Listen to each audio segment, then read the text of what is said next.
ఇరాన్‌కి సంబంధించినటువంటి ఇస్ఫహాను, నటాంజు ఇట్లాంటి అణుక్షేత్రాల మీద అమెరికా, ఇజ్రాయెల్ పలుసార్లు దాడులు చేసినా international atomic energy association IAEA లెక్క ప్రకారం పెద్ద ప్రమాదం ఏమీ సంభవించలేదు. అక్కడ బిల్డింగులు ధ్వంసమని, ఇన్‌ఫ్రాస్ట్రక్చర్ ధ్వంసమైంది తప్పించి అణు లీకేజ్ లేదని చెప్పారు.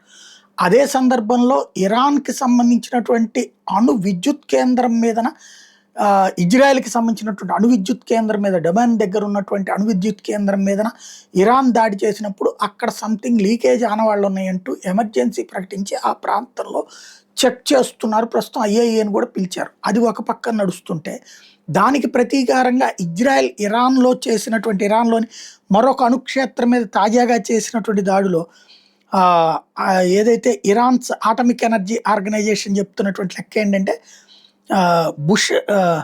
Bushehr nuclear plant complex పేలిపోయింది.